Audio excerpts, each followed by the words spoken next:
Humans. Today I want to talk about this guy right here. This is the cjrb Crag in black. I'm assuming that's what that means.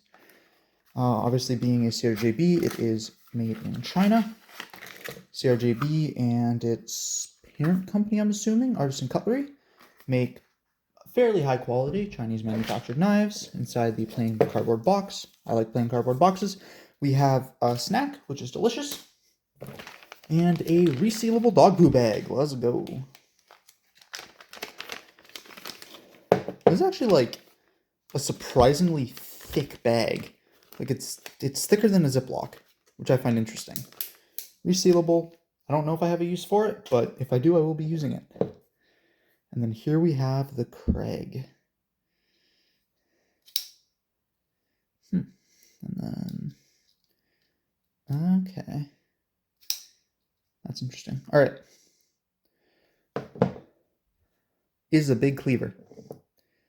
We have a tumbled, you can see the logo right there, nice and bold. Tumbled blade.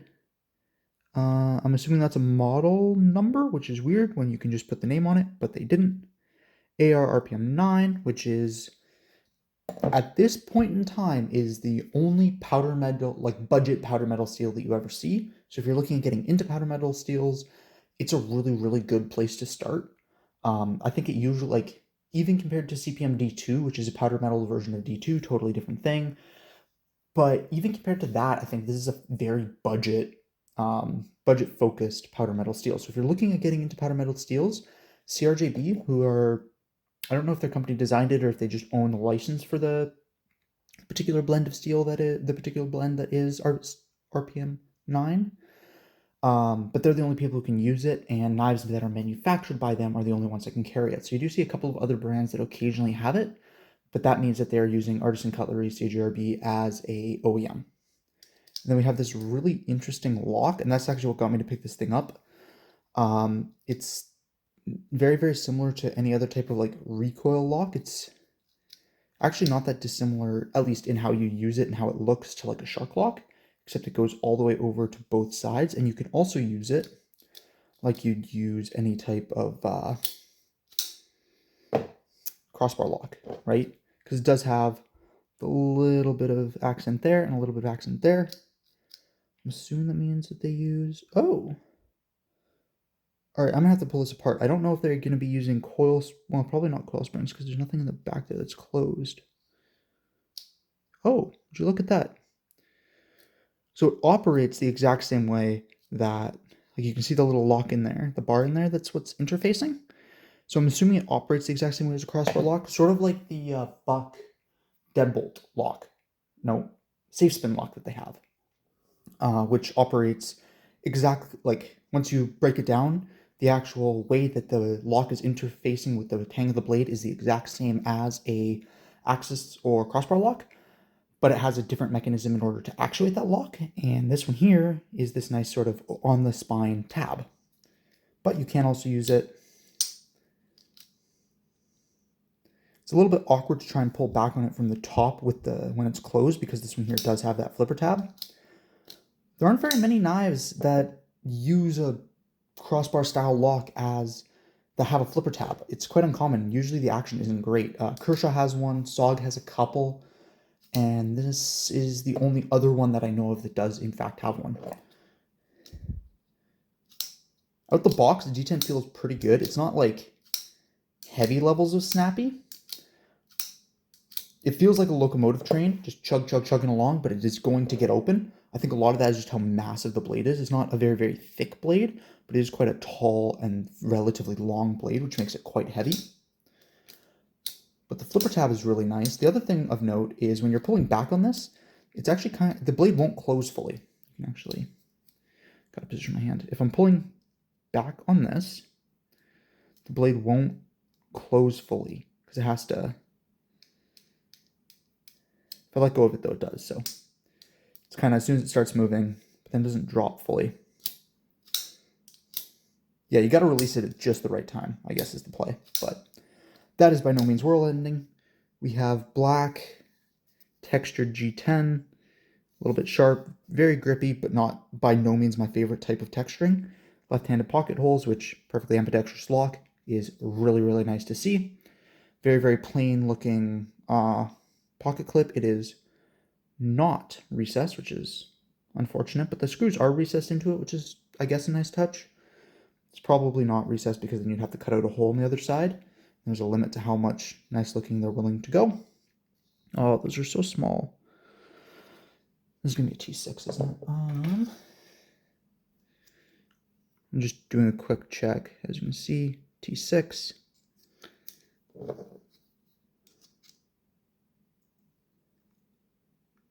Might be a T8 actually. Is it a T8? Oh, that'd be nice.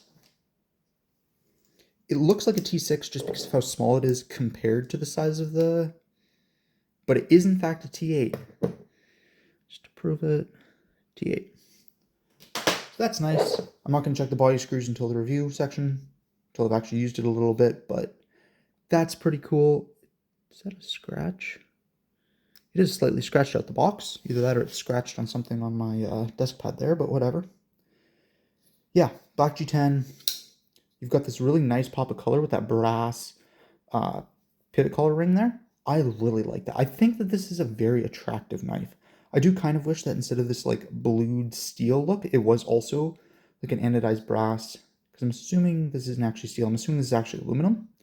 If it is, I would have liked a brass ano or coating on it because I think that would just mix a little bit better. Right now it's just a little touch of blue, but by no means world ending. The choil is definitely big enough to sort of fit that initial part of your finger. If you're like really choking up though, you're going to cut into your hand. It's not shaped like a traditional choil either. You can see this section right here is a little flat, so it ends up being very, very tight swoop upwards. But it does fit, you know, your first knuckle really well if you're doing any type of detail work. Very, very much all. Is that flat technically? Where is something flat?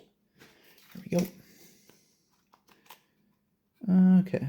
A little bit of flat section, but not very much. This is mostly belly. Reverse Tonto, sheep's foot, whatever you so choose to call it. Cleaver style blade. That's got to be a hollow grind.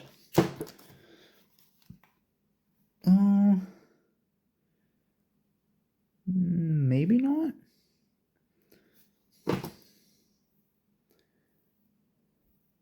Feels like a hollow grind, but I'm gonna have to check that. Swedge section near the front, purely adding visual. I don't think that this is gonna do very much for your cutting. The tip being a little bit out there is gonna make this really, really nice for your like opening package cuts. Draw cuts with just the tip are gonna be quite nice. Everything's knocked down. It is actually very, very comfortable. The pocket clip is quite noticeable just because of how tall outwards it stands, but it's not necessarily uncomfortable.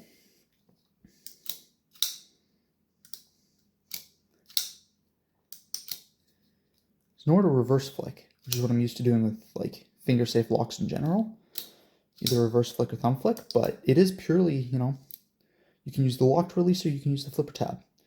There's no jumps. I would have liked like just 2 little jumps right there, a little bit extra to add traction because this is angled slightly downwards. It's not difficult to do, but it would have just been a little bit nicer if it was either perfectly flat, little shelf, or if it had a jump or 2.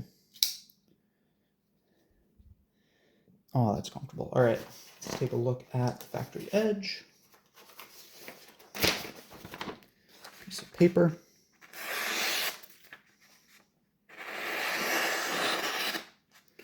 It's pretty good. I'm noticing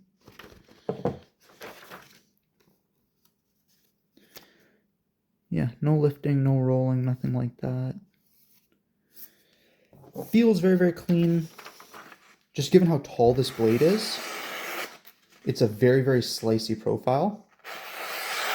And it's that really nice mix between not being very tall, or being very tall but not being very thick. So like if you're just doing pure slicing tasks, this thing is going to be all over it. Fidget friendly wise, this is actually really, really nice. Having multiple different ways of disengaging the lock is quite fun. Especially if you're like me and you're like just sort of varying how you're playing with your knife. You know, having only 1.5 methods of deployment, I'm not really going to count this being a full method of deployment. It does work, but it just would be nice if there was like a slot or something that you could use to flick it out as well. But I grew up with flipper tabs, and this is not something I'm going to complain about. Fairly neutral handle. You do have this like one section that locks your index finger in, but it's wide and not dramatic enough. Like it's not super, it's not a major change. So it's not uncomfortable putting my middle finger right here and even squeezing down like quite hard on that, right? That's not uncomfortable. I do notice it, but it's not uncomfortable. Even without that, there's more than enough room for me to still put my lead finger in there. Reverse, very comfortable. That section fits just underneath right here, where your hand is naturally going to be curved inwards anyways when you're gripping, so no discomfort whatsoever there.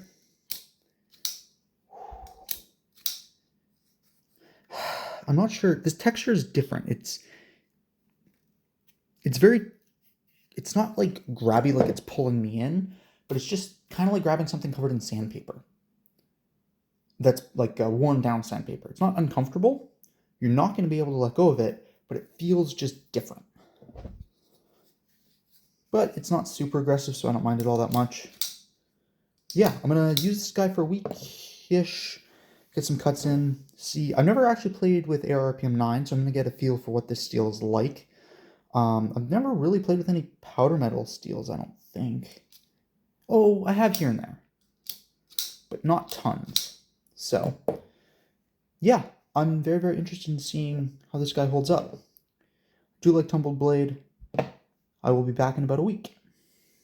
And we are back. So it's been a little bit. I gotta stop saying a week. It's been like 3 or 4 weeks, but I have been playing with this guy. I have been using this guy. I have some thoughts and some opinions. So the first thing I'm going to start off with is the action. This is like the most noticeable thing for me. Operationally, this lock is a crossbar lock, right? It is a crossbar lock with risers. See that bar back there moves? This is a crossbar lock with the risers to this funky little platform. And that's good. I mostly really like using this. But because of that, the actual action on the flipper is rather different. I found it very similar to a back lock, where like most of the force that you need to put is like a little bit of the ways open. This feels very similarly. There's not very much force in this part, and then there's lots of force in the next part.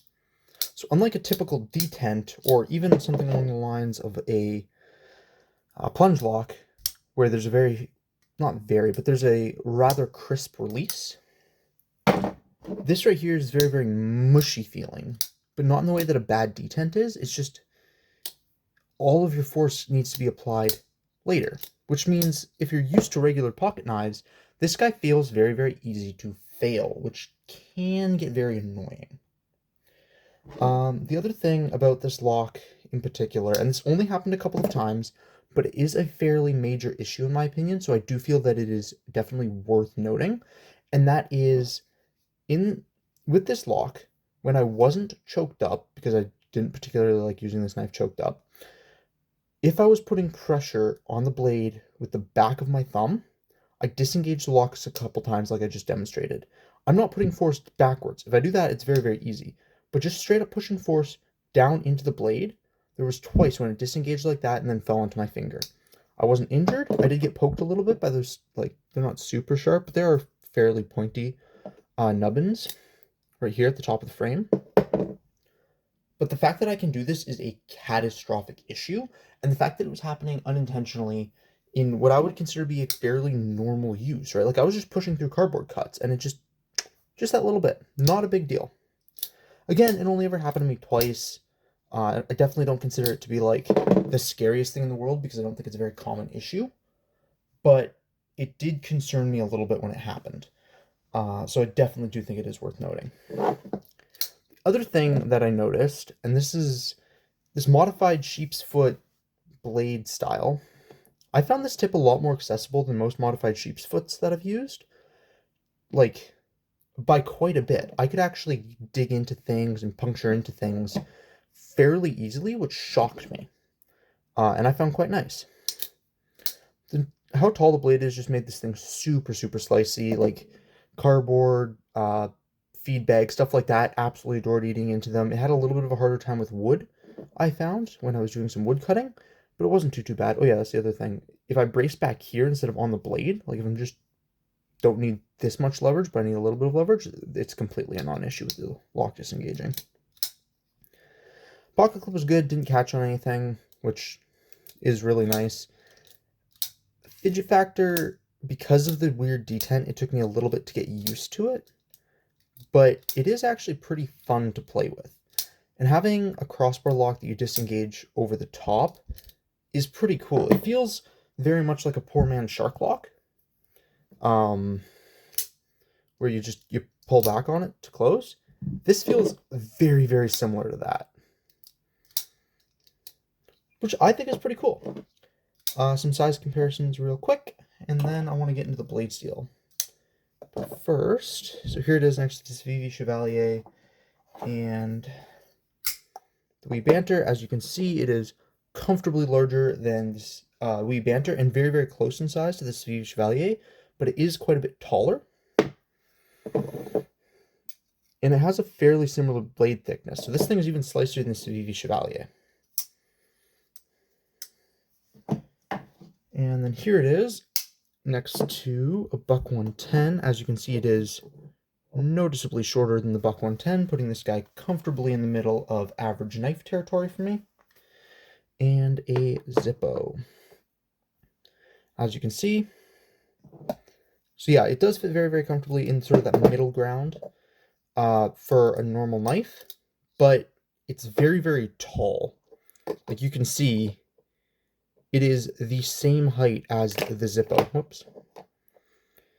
It is the same height as the Zippo at its tallest point. So that's not an insignificant amount of width in the pocket. In terms of thickness, ooh, that's thicker than I thought it was going to be. It's as thick as the 110 is at its thickest point. So that's definitely worth noting.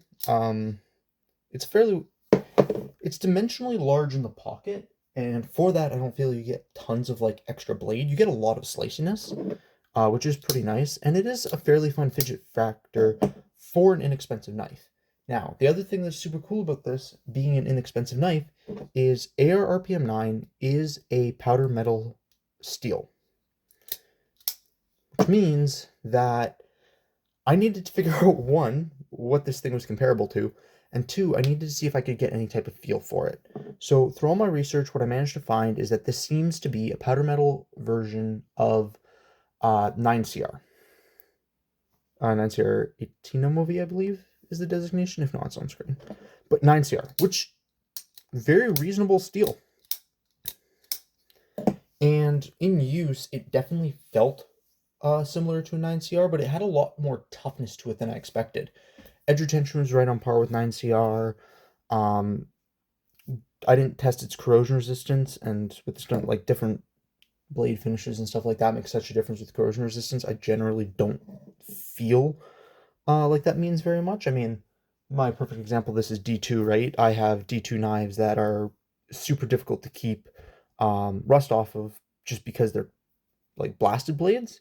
And then I have D2 blades that are tumbled or polished that hold it beautifully for seemingly ever without very, very minimal cleaning. So I don't have a test for corrosion resistance. Edge retention, it felt very, very similar. It felt quite a bit tougher. Like I definitely pushed this cutting through knots in wood, digging my tip into stuff, 2x4s and such.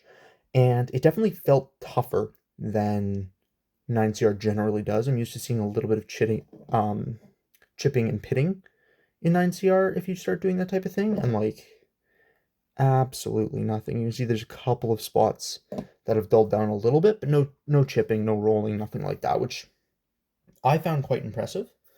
It took a strop really, really well. I didn't do a full sharpen on it because I didn't wear it down enough to justify doing a full sharpen on it, which I definitely do feel is the correct call. But it stropped up beautifully, very, very similar to other budget steels. Like, it's just super cool to have a powder metal budget steel. Overall, I would say the knife itself is worth it. If you're a collector and enthusiast, the lock is, like, it operates just like a crossbar lock, pretty much, but you interface with it a little bit differently, and it is pretty cool. the blade itself and the overall shape, I mean, if you're a collector, you know what you like and you know what you don't. I liked it more than I expected I would, which I do think is a plus. If you are not a collector, if you're just, sort of a person who needs a sharp bladed object, I think that in this price range, you're not going to see very much that beats it. Like, this is a fairly inexpensive knife in and around the $50 category, right? So having a knife like that with definitely what I would consider to be an upgraded budget steel, an interesting, fun, finger-safe lock, and it is fairly easy to use with gloves on, so on and so forth.